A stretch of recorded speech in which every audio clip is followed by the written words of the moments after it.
항상 대한민국에 정확하고 빠른 소식을 알리기 위한 시스코크입니다. 구독과 좋아요는 영상 제작에 큰 힘이 됩니다. 최근 일부 언론에서 KF-21 전투기의 양산 가격을 문제 삼으며 사업 비용이 크게 올라 진행이 어렵다는 보도가 올라왔습니다. 해당 언론에서는 KF-21 전투기가 890억 원으로 기존의 양산 단가보다 크게 초과되었다고 비난을 했으며 미국산 대표 전투기인 F-35 스텔스 전투기의 현재 양산 단가가 900억 원대로 하락할 것으로 KF-21 전투기의 사업 개발 자체를 비판했는데요. 오늘은 KF-21 전투기의 양산 가격과 실제 F-35의 도입 가격에 대해 알아보겠습니다. KF-X 프로젝트 처음 시작 단계에서도 일부 정치인들과 언론, 그리고 군사 전문가들이 입을 모아 프로젝트 개발 실패를 점쳤었는데요. 그 당시에는 우리나라 연구진들과 개발진들이 가진 기술적 경험과 역량이 증명해내지 못했던 시기라 개발 실패에 대한 여론이 더 강했었습니다. 그렇지만 일부 반대파와 미국의 방해에도 흔들림 없이 개발을 이어나간 우리의 연구진들은 마침내 2022년 7월 초도 비행에 성공했는데요. 그런데 총 6대의 시제기들 모두가 시험 비행에 성공한 이 시점에도 F-35 전투기를 도입해야 된다는 주장이 나오니 어이가 없습니다. 우선 해당 언론에서 제시한 KF-21과 F-35의 비교를 분석해 보겠습니다. KF-21 전투기는 한 대당 890억 원으로 측정되면서 예상보다 약 40억 가까이가 증가했는데요. 또한 양산대 기체가 확대가 되더라도 양산 단가가 하락하기가 어렵다는 내용과 함께 어렵게 개발되었지만 경제적인 측면에서 무리한 사업이었다는 보도입니다. KF-21 전투기의 초도 양산 단가는 대한민국 공군에서 도입하는 120대와 인도네시아 공군에서 도입될 50대를 예상한 것으로 KF-21 전투기의 특성상 상발형 엔진으로 2개의 엔진과 최신형의 A4 레이더를 포함한 4대 핵심 장비가 모두 포함된 가격인데요. 그러나 우리 공군에서 도입될 120대의 기체는 현재 독저형의 기체와 정찰기로 개조된 기체까지 포함하면 200대까지 수량이 증가할 예정이며 이로 인해 생산 단가도 추가적으로 하락할 예정입니다. 또한 우리 해군에서도 한국형 항공모함을 도입 예정으로 있는데 KF-21 함재기, KF-21N도 함께 개발된다면 전체 도입 물량은 300대까지 증가할 것으로 전망됩니다. 그리고 해당 언론에서 보도한 내용에는 또 하나의 오류 사항이 있는데요. 모든 나라에서 전투기를 초기에 생산하기 위해서는 생산 인프라의 구축과 검정 시스템, 정비 등 양산을 위한 대규모 시설과 검사 장비들이 필요로 합니다.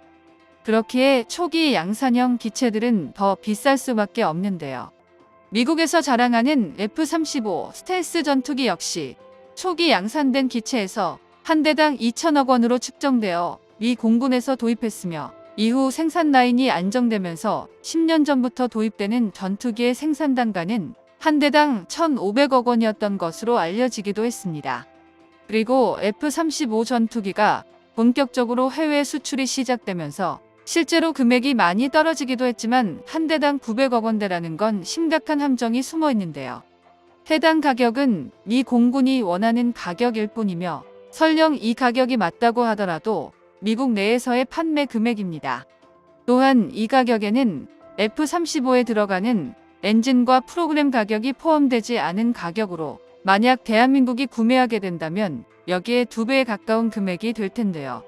이 말은 F-35 스텔스 전투기 가격이 가파르게 떨어져도 미국이 대한민국에 판매한 단가는 한 대당 1,500억 원 이하로 판매되지 않을 것이라는 점입니다. 그에 비해서 KF-21 전투기는 내년부터 생산을 시작해 몇 년 동안은 저율 생산이 진행되더라도 한 대당 900억 원이 넘지 않을 것으로 예상되었지만 이마저도 초기 물량에 대한 가격으로 추후 수출이 시작된다면 FA-50 전투기처럼 급격하게 떨어질 것으로 예상됩니다. 또한 F-35 전투기의 경우 다양한 형태의 판매가 진행되는데 비슷한 사례로 자동차를 구매하게 되면 같은 차종일지라도 안에 어떤 옵션을 선택하냐에 따라 금액의 앞단위가 바뀔 정도입니다. 하물며 극한의 전자기기를 모두 녹여낸 최신의 전투기는 무기와 엔진, 레이더에 따라 금액이 2배까지도 차이가 납니다. 이런 대표적인 예로 F-35 전투기를 꼽을 수 있겠는데요. 미 해군과 해병대가 운용하는 F-35 전투기는 아직도 한 대당 1,500억 원이 넘어가고 있으며 미 해병대 전투기는 수직 이착륙 능력을 구현하기 위해서 고성능 엔진이 추가되었고 한 대당 2,000억 원에 육박하고 있는 것으로 알려지기도 했습니다. 여기에 미국에서 도입해야 된다는 F-35 전투기는 가장 저렴한 기체 공급 단가와 장비 유지에 필요한 전용 장비에 대한 도입 비용은 포함되지 않았다는 점인데요. 물론 해외 판매 단가와 자국에게 조달하는 단가에서 큰 차이점이 발생하는데 장비 유지에 필요한 유지 비용도 자국 공군에게 가장 저렴하게 공급하는 것이 특징입니다. FMS 방식으로 미국에서 생산된 무기 체계를 구매한다고 해도 미군에 도입하는 비용은 무조건 더 저렴한데요. 하지만 미국 공군에게 도입하는 F-35 전투기의 유지 비용은 미국에서도 감당하기가 어려울 정도입니다. 이는 과거 미 정부에서 록히드 마틴에게 스텔스 전투기의 유지 보수 비용을 줄이라고 공식적으로 언급할 만큼 비싼데요. 미국 정부에서는 F-35 전투기를 미 공군에게 총 3,000대를 도입하려고 했었으나 시간당 6만 불이 발생되는 막대한 비용으로 인해 결국 F-35 도입을 축소했을 정도입니다. 거기다 전 세계 최강의 전투기라고 평가받는 F-22 랩터의 경우 아예 2030년까지 운영하고 퇴역하는 걸로 결정할 만큼 비용이 막대한데요. 오죽하면 스텔스 전투기를 운용하기 위해 기존의 전투기들을 처분하고 있다고 할 정도입니다. 우리 역시 F-35 전투기 40대를 공군에서 도입했지만 사소한 정비조차 공군 인력에서 진행하지 못하며 미국에서 파견된 인력에 의해서 이뤄지고 있습니다. 또한 매일 아침 미국에서 공급하는 시크릿 코드를 입력해야만 전투기를 가동시킬 수 있기 때문에 미국의 허락 없이는 가동까지 제한되고 있는데요. 미국은 자국에서 생산한 전투기에 대한 첨단 전략 기술을 보호하기 위해서 암호화된 코드가 입력되어야만 가동하도록 구성했으며 모든 시스템이 미션 컴퓨터와 연결되어 작동하기 때문에 미국의 승인 없이는 운용이 불가능합니다. 즉, F-35 전투기를 구매했다고 하더라도 결코 우리 전투기가 아니라는 점인데요.